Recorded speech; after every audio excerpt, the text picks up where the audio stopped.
ఓం శ్రీ మాత్రే నమః. ఏప్రిల్ 14, 15, 16 తేదీల్లో కుంభరాశి వారికి వారి యొక్క జాతక ఫలితాల ప్రకారం ఖచ్చితంగా బాబా అనుగ్రహంతో జరిగేది ఇదే. ఏం జరుగుతుంది ఆ బాబా తరపున నేను కూడా అయితే మనస్ఫూర్తిగా కోరుకుంటున్నాను. ఈ రోజు వీడియోలో ఆ సాయిబాబా తరపున మనకు వచ్చినటువంటి సందేశం ఏమిటి అంటే, మీ నిరీక్షణ అనేది స్పందించబోతోంది.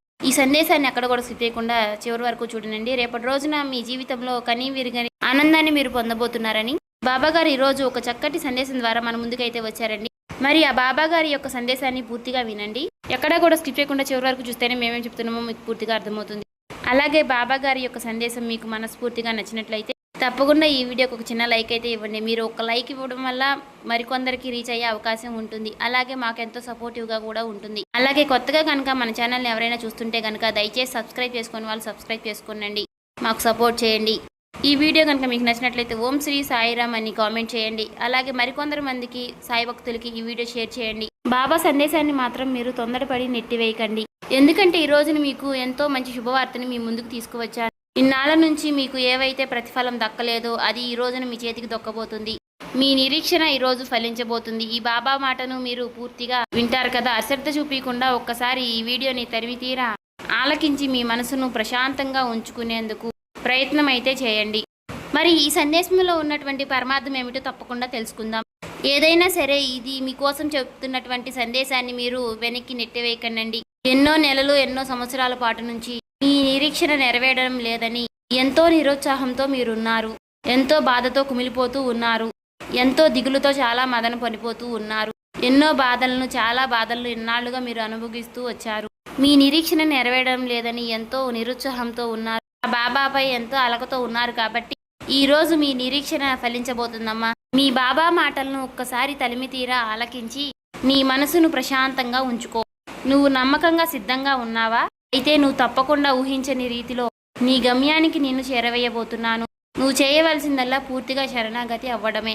అంతకు మించి నువ్వేమీ చేయనవసరం లేదు. నువ్వు చేసేటటువంటి పనిలో అశ్రద్ధ చేయకుండా ప్రతిని దైవంగా భావిస్తూ ప్రతినిత్యము కూడా నీకు ఎదురుగా నిలుస్తున్నటువంటి సమస్యలను గుర్తు తెచ్చుకుంటూ ఎన్నో సంవత్సరాల నుంచి నిద్ర లేకుండా చాలా కష్టపడ్డావు, శ్రమించావు.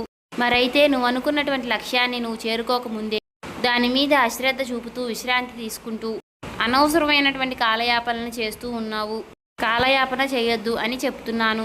ఆ సమయాన్ని ఎందుకు అలా వినియోగించుకోలేకపోతున్నావు? మరలా నువ్వే తిరిగి బాధపడాల్సి వస్తుంది. అది కూడా ఎందుకో తెలుసా? అయ్యో, ఈరోజు నా దృష్టంతా కూడా నా లక్ష్యం పైన పెట్టి ఉంటే ఈరోజు నేను అనుకున్న స్థాయికి నేను చేరుకునేదాన్ని కదా. ఈరోజు నన్ను అందరూ ఏలెత్తి చూపించే అవకాశం వారికి ఇచ్చి ఉండేవాణ్ణి కాదు కదా అని అనుకుంటూ మరలా నువ్వే దుఃఖించాల్సి వస్తుంది. కాబట్టి అందుకనే ముందుగానే చెప్తున్నాను, ఉన్నటువంటి సమయాన్ని నువ్వు ముందుగానే సద్వినియోగం చేసుకో. వచ్చినటువంటి అవకాశం మరలా నీకు తిరిగి రాదు.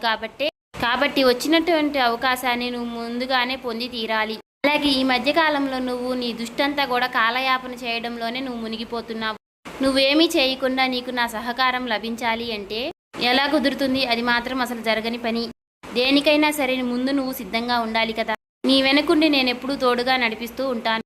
అంతేకాని గాలిలో దీపం పెట్టి దేవుడా నువ్వే దిక్కు అంటే మాత్రం భారమంతా నీ మీద వేశాను బాబా అంటే అది ఎంతవరకు సమంజయం?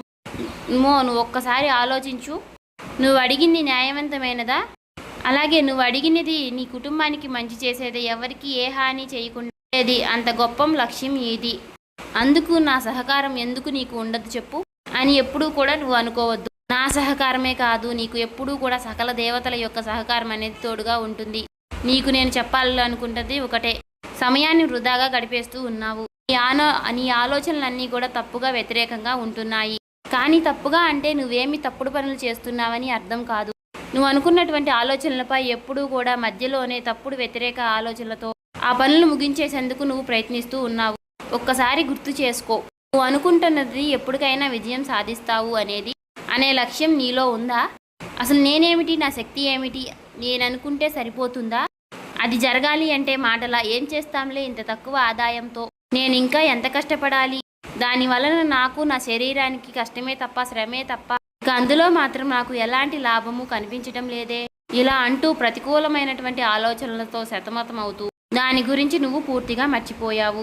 ఒకటైతే గుర్తుపెట్టుకో భక్త, ఏది అనుకోగానే చేయలేవు. నీ కలలన్నీ నీవు నిజం చేసుకోవాలి అంటే గనుక ఎంతో శ్రమించవలసినటువంటి టైం వస్తుంది. కాబట్టి ఇంతకాలం శ్రమించావు, ఎన్నో సమయాలను నిరీక్షించావు. ఇప్పుడేమో సమయాన్ని అంతా వృధా చేస్తూ ఉన్నావు. అదే విధంగా నీకు దేని యందు మంచి జరుగుతుందో, దేని వలన నీకు నష్టం జరుగుతుందో ఈ సాయికి తెలీదా చెప్పు? నేను అనుకున్నదే సాధించాలి, నేను అనుకున్నటువంటి ఎక్కువ ఆదాయాన్ని సాధించాలి, ఎక్కువ ఆదాయాన్ని పొందాలి అని మాత్రం నువ్వెప్పుడూ ప్రయత్నించవద్దు. ఆ విధంగా ఎప్పుడూ నువ్వు ఆశలనేవి కూడా పెట్టుకోవద్దు. నీకు తెలుసా, మధ్యలో ఏదైనా సరే అద్భుతం జరిగి అదృష్ట దేవత వర్ణిస్తుందేమో. తక్కువ ఆదాయం అని నువ్వు దేనినైతే తక్కువగా తీసిపడేశావో అదే రేపటి రోజున నీకు మంచి గమ్యాన్ని దారి చూపించే విధంగా మారబోతుంది అనేమో నీకు తెలియదు కదా. చిన్న ఆదాయమే నీకు రేపటి రోజున బంగారు భవిష్యత్తుని ఇచ్చేందుకు నీకు సహకారంగా ఉంటుంది. నువ్వు నిరాశకు మరలా దానిపైన ఒక్కసారి దృష్టి నిలిచి చూపు. నన్ను నమ్మి దేనియందు అయితే అశ్రద్ధ చూపి దేనినైతే వద్దు అని అనుకుంటున్నావు దాని యందు ఒక్కసారి సమయాన్ని కేటాయించు. నీకు ఆమోదమైనటువంటి తెలివితేటలను ఆలోచించే విధానాన్ని చాలా చురుకుతనం ఎక్కువగా ఉంది.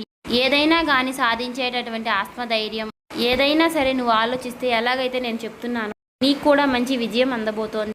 గొప్ప విజయాన్ని పొందబోతున్నావు. దానిలో నీకు కలిగే అదృష్టాన్ని చూసి నువ్వే నమ్మలేనంతగా అంత ఆనందాన్ని ఖచ్చితంగా నువ్వు పొందబోతున్నావు. అందుకే నీకు ఈరోజు సహకారంగా ఈ సాయాన్ని చేతిని నీకు తప్పకుండా అందివ్వబోతున్నారని సాయిబాబా పెట్టుకో. నీ నిరీక్షణతో ఈ నిరీక్షణ ఫలించే విధంగా చేయబోతున్నారు.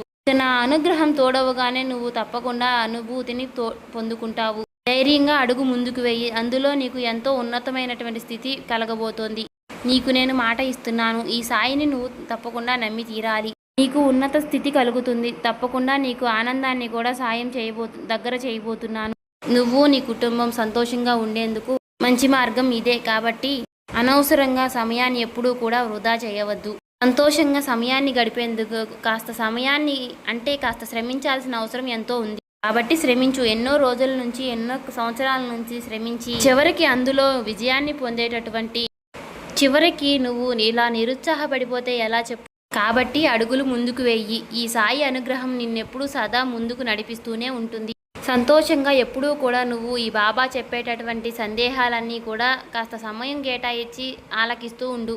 నేను కేవలం నీకోసం మాత్రమే, నువ్వు అడిగింది ఏదైనా సరే వెంటనే నీకు ఎన్నో రకాలైనటువంటి అద్భుతాలని జరిపించాలని ఎప్పుడూ కూడా మీ ముందుకు వస్తూ ఉంటాను. కానీ మీరు ఎప్పుడూ కూడా నన్ను గుర్తుపట్టడం లేదు. నేను ఏ రూపంలో మీ ముందుకు వచ్చినా మీరు నన్ను అసహించుకుంటున్నారే తప్ప అది ఎలా స్వామి అంటే, ఒక కుక్క రూపంలో రావచ్చు, ఒక భిక్షవాడి రూపంలో రావచ్చు, ఎవరైనా సరే ఒక కాకి రూపంలో రావచ్చు. అలా నేను మీ ముందుకు వచ్చినప్పుడు మీరు నన్ను గుర్తుపట్టకుండా అసహించుకుని అక్కడి నుంచి వెళ్ళిపోమని అలా చెప్తున్నారు. నా మనసుకు చాలా బాధ వేస్తూ ఉంటుంది. మీ ముందుకు వచ్చినటువంటి ఒక విశ్వాసమైనటువంటి ఏదైనా సరే, ఒక కుక్క అయినా సరే దానికి పట్టెడన్నం పెట్టండి. లేదంటే ఒక భిక్షవాడు అంటే ఒక భిక్షగాడు వచ్చినా సరే వారికి ఒక 2 రూపాయలు దానం ఇవ్వండి.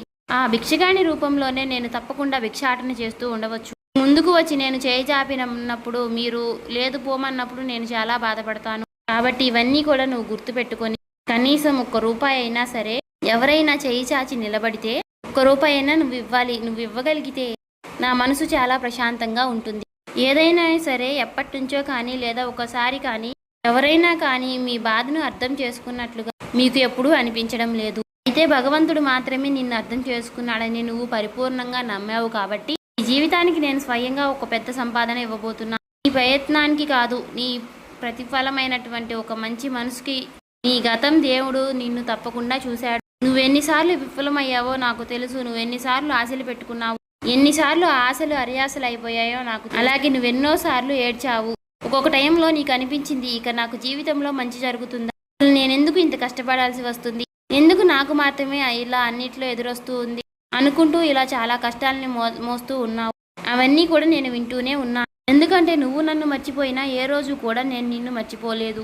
పడిపోయినటువంటి ప్రతిసారి, నువ్వు ఏడ్చినటువంటి ప్రతి రాత్రి కూడా, ఎన్నిసార్లు కృంగిపోయినా సరే నువ్వు మరలా లేచే ప్రయత్నం నేను నీతో చేపిస్తూ ఉన్నాను. ప్రతి క్షణము కూడా నీలో నీ ధైర్యాన్ని నేను చూశాను. నీ ధైర్యం నీకు మంచి కావడం వల్లే నేను ఇప్పుడు వరకు నా ఆశీర్వాదాన్ని నీకు ఎప్పుడు నేను అందిస్తూనే ఉన్నాను. దానికి తగినటువంటి సమయాన్ని నీకు నేను ఇవ్వాలి అని అనుకుంటున్నాను. దానికి తగినటువంటి సమయం ఈ రోజుతో నీకు ఈ రోజు నీ జీవితంలోకి రాబోతుంది. చూడమ్మా, నువ్వు ఊహించినటువంటి మార్గాల్లో నీకు అన్ని రకాలుగా డబ్బు వచ్చేటటువంటి ఏర్పాట్లు నేను చేయబోతున్నాను. అవకాశం రూపంలో, ఒక్కొక్క సంతోషం రూపంలో, ఒక్కొక్క తలుపు రూపంలో, మీ దగ్గరికి కలిసి వచ్చే వ్యక్తి రూపంలో సడన్గా ఆ డబ్బు సంపద అభివృద్ధి మీ దారికి రాబోతున్నాయి.